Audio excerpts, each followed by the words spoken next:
Hello guys, welcome back to another video. आप सभी का स्वागत है आपके अपने सीजी जॉब ट्वेल्व चैनल पर। तो चलिए वैकेंसी की बात करते हैं। ये वैकेंसी कार्यालय कलेक्टर भू अभिलेख शाखा जिला नारायणपुर के लिए आपका वैकेंसी आउट हुआ है। इसमें आपका सहायक ग्रेड 3 और पटवारी की वैकेंसी आउट हुई है। इसमें छत्तीसगढ़ के कोई भी जिले के कोई भी कैंडिडेट अप्लाई कर सकते हैं। आपको ऑफलाइन मोड से आवेदन करना है, कैसे कहाँ करना है, वीडियो को एंड तक देखिएगा, आपको पूरा डिटेल मिलने वाला है। और अगर आपको पसंद आता है तो प्लीज़ एक लाइक कीजिएगा और जिस भी कैंडिडेट को जरूरत होगी तो वीडियो को जरूर शेयर कीजिएगा, ठीक है। तो चलिए इसकी बात कर लेते हैं। कार्यालय कलेक्टर भू अभिलेख शाखा जिला नारायणपुर में तृतीय श्रेणी सहायक ग्रेड 3 और पटवारी के रिक्त पदों के लिए आवेदन मंगाया गया है। जो छत्तीसगढ़ के स्थानीय निवासी और मूल निवासी के लिए सीधी भर्ती के माध्यम से आपका भर्ती लिया जाना है। इसका लास्ट डेट है 21 जून 2023 तक रहेगा। शाम के 5 बजे तक इस रजिस्टर्ड डाक के माध्यम से, स्पीड पोस्ट के माध्यम से आवेदन मंगाया गया है और आवेदन कार्यालय में उपस्थित होकर भी आप जमा कर सकते हैं, ठीक है। चलिए और डिटेल देखते हैं इस वैकेंसी से रिलेटेड। देख सकते हैं सहायक ग्रेड 3 और पटवारी की वैकेंसी है, ठीक है। इसमें सहायक ग्रेड 3 की एक वैकेंसी है अन्य पिछड़ा वर्ग में, ठीक है, सिर्फ एक पद के लिए। और पटवारी में आपका अनुसूचित जनजाति में 5 वैकेंसी है और अन्य पिछड़ा वर्ग में 1 वैकेंसी है, ठीक है। टोटल 6 वैकेंसी, टोटल 7 पदों के लिए आपका वैकेंसी आउट हुआ है। तो देख सकते हैं जो भी कैंडिडेट ST SC अनुसूचित जनजाति होंगे और अन्य पिछड़ा होंगे तो बिल्कुल आप इस वैकेंसी में अप्लाई कर सकते हैं। पदों की संख्या में कमी या वृद्धि की जा सकती है। चलिए सहायक ग्रेड 3 की बात करते हैं। क्वालिफिकेशन की 10+2 रखा गया है और सेकेंड आपका डाटा एंट्री ऑपरेटर और प्रोग्रामिंग में 1 वर्षीय डिप्लोमा का प्रमाण पत्र रखा गया है। थर्ड है आपको 5 की कंप्यूटर हिंदी में टाइपिंग में 5 की डिप्रेशन प्रति घंटा की गति होनी चाहिए। इसके संबंध में आपसे कौशल परीक्षा लिया जाएगा। और आपके पास शीघ्र लेखन, मुद्र लेखन परीक्षा परिषद से आपको हिंदी और अंग्रेजी टाइपिंग में 5 की डिप्रेशन प्रति घंटा की गति होनी चाहिए। इसके संबंध में आपसे कौशल परीक्षा लिया जाएगा। ये रहा सहायक ग्रेड 3 के लिए। उसके बाद पटवारी की बात कर लेंगे। 10+2 रखा गया इसके लिए। शासकीय अधिकार की किसी मान्यता प्राप्त संस्था से कंप्यूटर अर्हता होनी चाहिए आपके पास। उसके बाद न्यूनतम 1 वर्षीय प्रमाण पत्र, डाटा एंट्री ऑपरेटर, 5 की डिप्रेशन प्रति घंटा की गति होनी चाहिए। इसके संबंध में आपसे कौशल परीक्षा लिया जाएगा, ठीक है। और देख सकते हैं अनुसूचित क्षेत्र में सफल, यहाँ पर देख सकते हैं अनुसूचित क्षेत्र के सफल स्थानीय निवासी अभ्यर्थी जो पटवारी पद पर प्रशिक्षण हेतु चयन होंगे उन्हें उक्त कंप्यूटर संबंधी प्रमाण पत्र प्रस्तुत करने हेतु 1 वर्ष की छूट की पात्रता होगी, ठीक है। तो आपको टाइम दिया जाएगा कंप्यूटर प्रमाण पत्र करने के लिए, ठीक है। 1 वर्ष की आपकी छूट रहेगी। पदों की संख्या परिवर्तनीय है। स्थानीय निवासी देख सकते हैं आपको छत्तीसगढ़ के मूल या स्थानीय निवासी होने के संबंध में आपको निवासी अटैच करना पड़ेगा फॉर्म के साथ। परीक्षा अवधि 3 साल की रहेगी। 70, 80, 90% दिया जाएगा।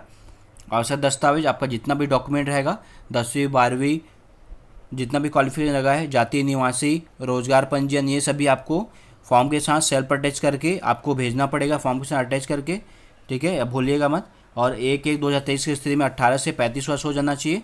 और ST SC OBC जो मेल कैंडिडेट होंगे उनका एज लिमिट 40 वर्ष रखा गया है। और ST SC OBC फीमेल के लिए 45 ईयर तक आप इसमें अप्लाई कर सकते हैं, ठीक है।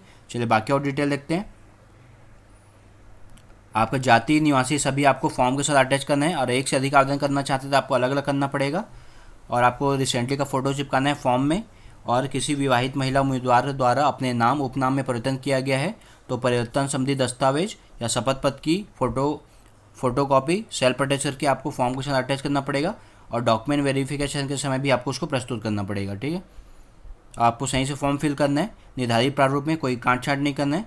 लिफाफे के ऊपर आवेदित पत्र का नाम, आवेदक का नाम, आवेदक का वर्ग एवं पत्र व्यवहार का पता स्पष्ट रूप से आपको लिखना है, ठीक है। उसके बाद पात्र पाए गए जो भी कैंडिडेट रहेंगे उसका वेबसाइट इस www.narayanpur.government.in पे आपको अपलोड कर दी जाएगी। वहाँ आप देख सकते हैं, ठीक है। और आपका प्रवेश पत्र वेबसाइट पर अपलोड किया जाएगा। कौशल परीक्षा की तिथि, समय, स्थान की सूचना आपको उम्मीदवारों को स्थानीय समाचार में भी मिल जाएगा और आपको वेबसाइट पे भी मिल जाएगा। और वेबसाइट से आप एडमिट कार्ड डाउनलोड कर लीजिएगा। और उसके बाद आपका जो कौशल परीक्षा रहेगा उस पर आपको पहचान पत्र ले जाना है, किसी एक है, ड्राइविंग लाइसेंस, आधार कार्ड, इनमें से किसी एक को आपको ले जाना पड़ेगा, ठीक है, कौशल परीक्षा में। और कौशल परीक्षा में आपका सभी का फोटोकॉपी लेके जाइएगा। जितना भी आप डॉक्यूमेंट अटैच कर रहे हैं सभी का आप मूल प्रति आपको दस्तावेज सहित कौशल परीक्षा हेतु उपस्थित होंगे, ठीक है। आपको फोटोकॉपी लेके जाना पड़ेगा। और डॉक्यूमेंट वेरिफिकेशन के समय भी आपको जितना भी आप मार्कशीट अटैच किए रहेंगे सभी को आपको फोटोकॉपी एक सेट ले जाना पड़ेगा आपको। चलिए बाकी और डिटेल लेते हैं। और ये पटवारी के पद के लिए निःशर्त अमान्य किए जाएंगे क्योंकि ये फील्ड वर्क रहेगा। और पटवारी चयन पूर्णतः अस्थायी है, ये अस्थायी पद रहेगा, ध्यान रखिए। चलिए बाकी और डिटेल देखते हैं इस वैकेंसी से रिलेटेड। चयन प्रक्रिया देख सकते हैं। सहायक ग्रेड 3 की बात करेंगे। फर्स्ट बात करेंगे आपका कक्षा 12 के प्राप्तांक के आधार पर 10 गुना अभ्यर्थी को कौशल परीक्षा के लिए बुलाया जाएगा। कौशल परीक्षा आपका 75 अंक की होगी, जिसमें MS Word 25, MS Excel 25, MS PowerPoint आपका 25 अंक का होगा, 75 अंक का रहेगा। और हिंदी टाइपिंग के संबंध में 5 की डिप्रेशन प्रति घंटा की गति होनी चाहिए, इसके संबंध में आपसे कौशल परीक्षा लिया जाएगा। ठीक है, हिंदी कंप्यूटर टाइपिंग के डिप्रेशन प्रति घंटा गति नहीं होने पर उम्मीदवार की उम्मीदवारी निरस्त कर दी जाएगी। आपको स्पीड भी होना जरूरी है। पटवारी की बात करेंगे, 12 का आपका रखा गया है, 10 गुना कैंडिडेट को कौशल परीक्षा के लिए बुलाया जाएगा। ठीक है, देख सकते हैं यहाँ पर पटवारी प्रशिक्षण चयन 2023 के लिए लिखित परीक्षा होगी। इसके लिए आपका एग्जाम होगा, मल्टीपल चॉइस क्वेश्चन 100 नंबर का होगा। ठीक है, बहुवर्ग, जिसमें आपको 36 समान ज्ञान, सामान्य विज्ञान तथा समान गणित के प्रश्न पूछे जाएंगे। अंतिम चयन केवल परीक्षा के प्राप्तांक के आपके आधार पर किया जाएगा। तो आपका पटवारी के लिए एग्जाम होगा। मूल्यांकन पद्धति देख सकते हैं, आपको माइनस मार्किंग भी रखा गया है। 4 ऑप्शन रहेंगे, किसी एक को सेलेक्ट करना है। अगर आपको 4 अगर गलत होता है तो 1 अंक काट लिया जाएगा। माइनस मार्किंग इसमें रखा गया है। ठीक है, चयन प्रक्रिया पटवारी के देख सकते हैं, लिखित परीक्षा के उपरांत आपके प्राप्त अंकों के आधार पर आवेदक को प्रवेश सूची तैयार की जाएगी। और प्रवेश सूची के आधार पर आपका दस्तावेज सत्यापन किया जाएगा। ठीक है, और सत्यापन पश्चात पास गए नियोक्ता द्वारा चयन की कार्रवाई की जाएगी। और विज्ञापन आपको वेबसाइट पे अपडेटेड रहना है, क्योंकि जो भी अपडेट आएगा उसी को आपको देखने को मिलेगा।